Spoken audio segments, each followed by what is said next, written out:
Acupuncture എങ്ങനെയാണ് പ്രവർത്തിക്കുന്നത് എന്നുള്ള ചോദ്യം വളരെ പ്രസക്തമായ ചോദ്യമാണ്. എല്ലാവർക്കും അറിയാൻ ആഗ്രഹമുള്ളൊരു ചോദ്യമാണ്.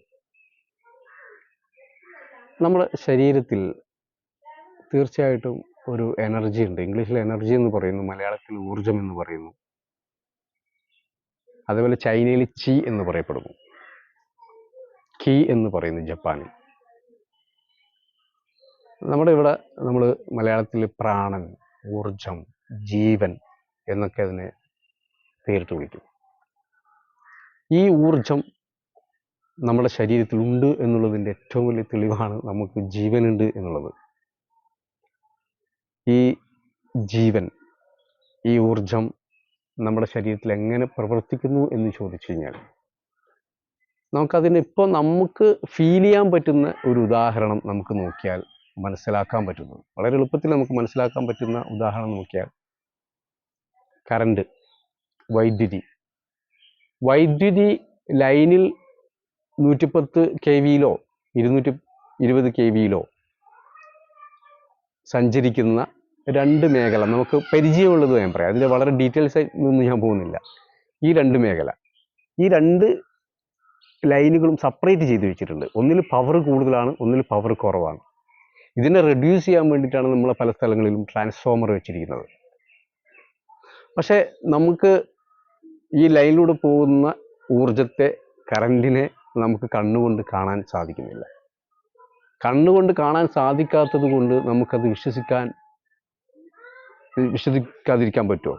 കാരണം കണ്ണുകൊണ്ട് കാണാൻ പറ്റാത്തതാണ് വൈദ്യുതി.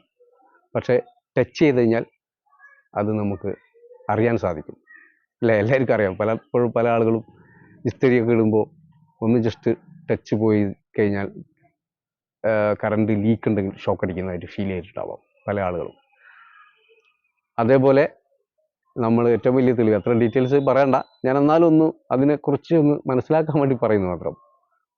പല ആളുകളുടെയും ഉള്ളിലുള്ള സംശയമാണ് അക്യുപങ്ക്ചറിലെ എനർജി എങ്ങനെയാണ് നമുക്ക് അത് ശാസ്ത്രീയമായി തെളിയിക്കാൻ പറ്റുക എന്നൊക്കെ ചോദിക്കുന്നതിനുള്ള ഒരു ഉത്തരമായിട്ടാണ് എനിക്കത് ഫീൽ ചെയ്യുന്നത്. ഇപ്പോൾ ലൈറ്റ് നമ്മൾ ഇട്ട് കഴിഞ്ഞാൽ കത്തുന്നു, സ്വിച്ച് ഇട്ട് കഴിഞ്ഞാൽ ഫാന് തിരിയുന്നു, സ്വിച്ച് ഇട്ട് കഴിഞ്ഞാൽ AC വർക്ക് ചെയ്യുന്നു, തണുപ്പിക്കുന്നു, ചൂടാക്കുന്നു അല്ലേ, ചൂട് മിഡിലാക്കുന്നു, തണുപ്പ് കൂട്ടുന്നു, തണുപ്പ് കുറക്കുന്നു.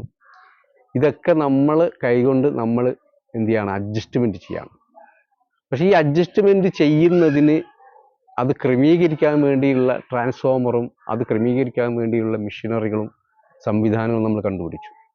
പക്ഷെ എന്ത് പറഞ്ഞാലും ഇത് 110 ആണ്, അല്ലെങ്കിൽ ഇത് 10 kV ആണ്, അല്ലെങ്കിൽ 220 kV ആണ്, അല്ലെങ്കിൽ ഇത്ര ഫ്രീക്വൻസിയിലാണ് ഈ ലൈനിലൂടെ സഞ്ചരിക്കുന്നതെന്ന്, അത് സഞ്ചരിക്കുന്നതിനുള്ള അളവ് കൃത്യമായിട്ട് അളന്നാൽ മാത്രമേ, അതിൻ്റെ അളവ് മെഷീൻ അളന്നാൽ മാത്രമേ ഇത്ര ഫ്രീക്വൻസിയിൽ സഞ്ചരിക്കുന്നു എന്ന് പറയാൻ പറ്റൂ.